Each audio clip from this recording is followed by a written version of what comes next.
রাসূল সাল্লাল্লাহু আলাইহি ওয়াসাল্লাম বলেন, তোমাদের সন্তানদের বয়স যখন 7 বছর হয়, সন্তানদেরকে নামাজের তাকিদ দাও, সন্তানদেরকে নামাজ পড়াও। এবং রাসূল বলেন, তলাবুল ইলমি ফারিদাতুন আলা কুল্লি মুসলিম, তোমাদের জন্য আমি বাংলা, ইংরেজি, অঙ্ক শিক্ষা ফরজ করি নাই। তোমাদের জন্য ইতিহাস, ভূগোল, পাটিগণিত, বীজগণিত শিক্ষা আমি রাসূল ফরজ করি নাই। আমি রাসূল আল্লাহর পক্ষ থেকে ফরজ করে দিয়েছি, দ্বীনি ইলম অর্জন করা তোমাদের জন্য ফরজ করে দিয়েছি। সুবহানাল্লাহ। তাহলে আমাদের জন্য ফরজ কোনটা? দ্বীনি ইলম শিক্ষা অর্জন করা। আপনি আপনার সন্তানকে বিসিএস, ক্যাসার, ডাক্তার, ইঞ্জিনিয়ার যা ইচ্ছা বানান, কিন্তু আপনার সন্তানকে প্রথমেই আরবি শিক্ষায় গড়ে তুলতে হবে, সন্তানকে প্রথমেই দ্বীনি শিক্ষায় গড়ে তুলতে হবে।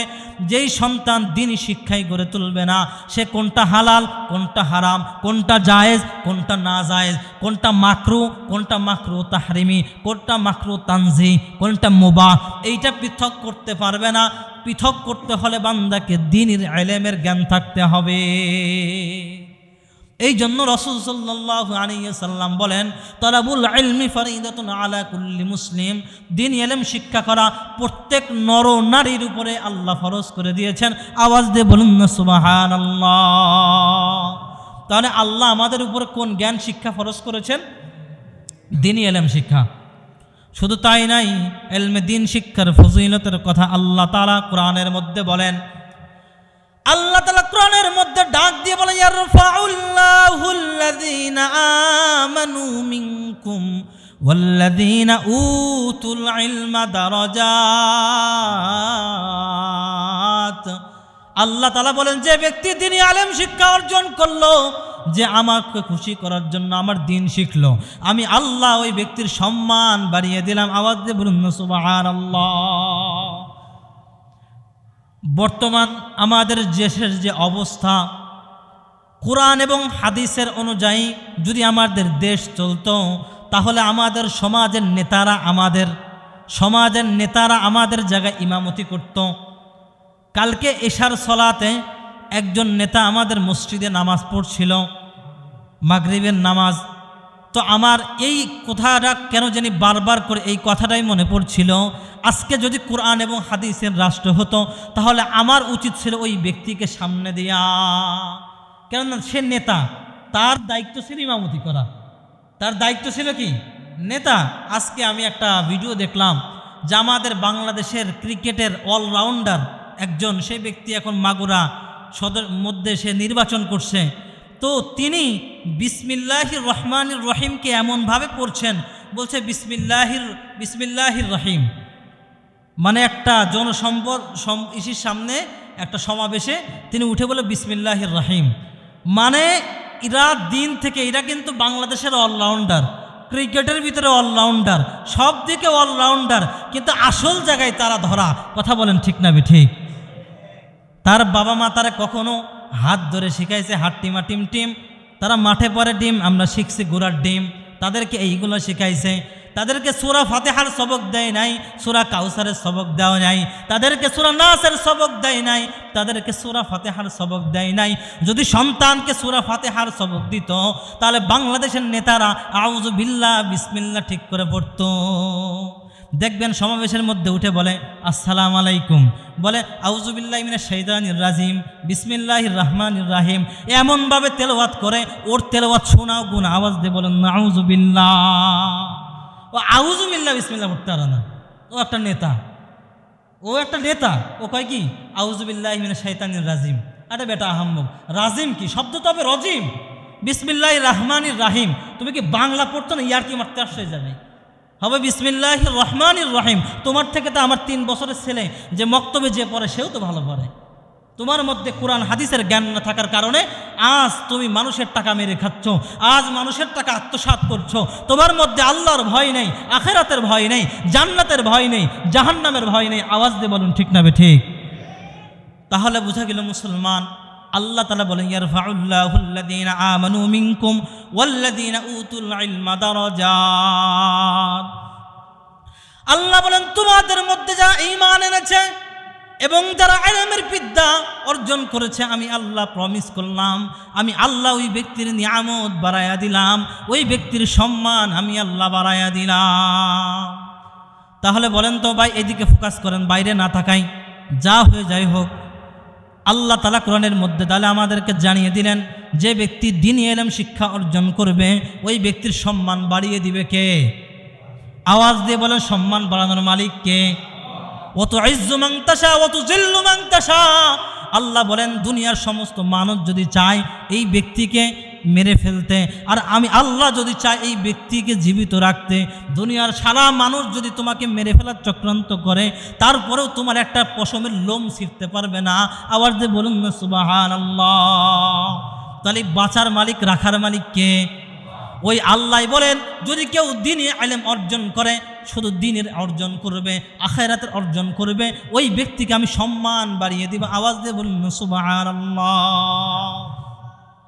শুধু তাই নাই, আল্লাহ তাআলার স্বয়ং বন্ধু রাসূল সাল্লাল্লাহু আলাইহি ওয়াসাল্লাম বলেন, মান সালাকা তরিকান ইয়ালতামিসু ফীহি ইলমান সাহালাল্লাহু লাহু বিহি তরিকান ইলাল জান্নাহ।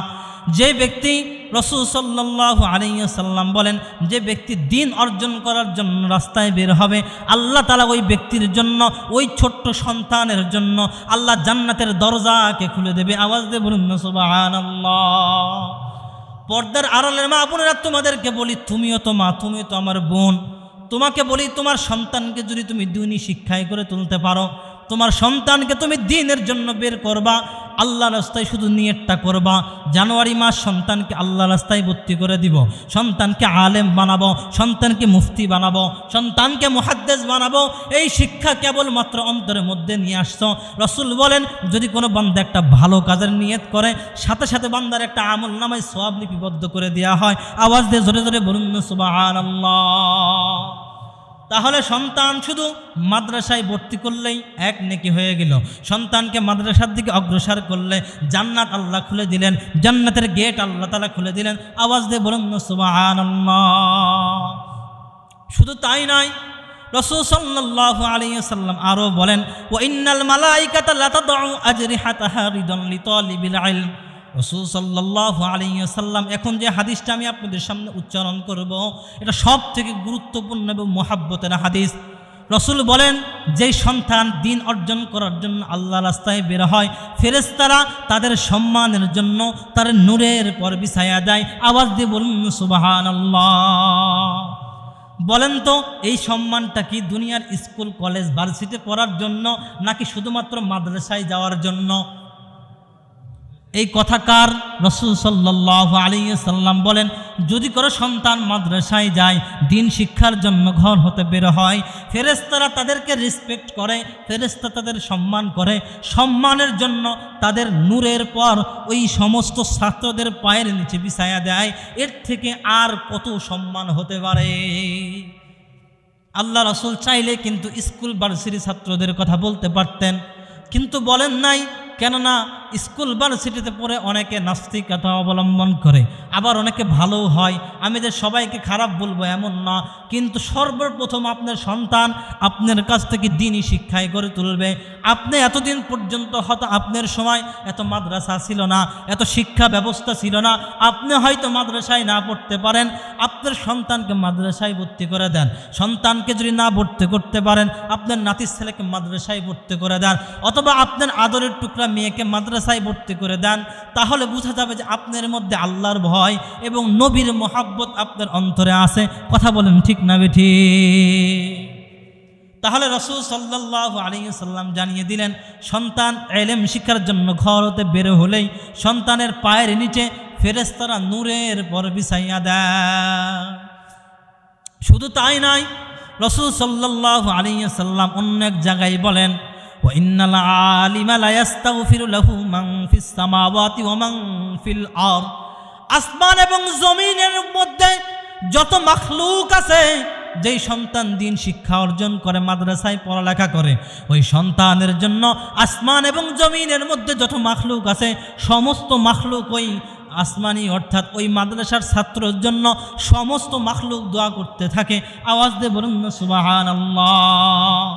শুধু তাই নয়, রাসূল বলেন, গর্তের পিপিলিকা থেকে নিয়ে শুরু করে সমুদ্রের মৎস্য পর্যন্ত, সমুদ্রের মাছ পর্যন্ত ওই মাদ্রাসার তলবে ইলমের জন্য দোয়া করতে থাকে। শুধু তাই নয়, রাসূল বলেন দুনিয়ার জিন্দেগিতে যদি কোনো জান্নাতি ব্যক্তিদেরকে দেখতে চাও, মাদ্রাসায় চলে যাও। সন্তানরা 4টের সময় উঠে কিভাবে তাহাজ্জুদ আদায় করে, তাহাজ্জুদের নামাজ আদায় করে কিভাবে কোরআন তেলাওয়াত করতে থাকে, শুধুমাত্র আল্লাহকে পাওয়ার আশায়, রাসূলকে পাওয়ার আশায়, আল্লাহ রাসূলকে ভালোবাসার কারণে তাদের জীবনের এত ত্যাগ তারা দান করেছে।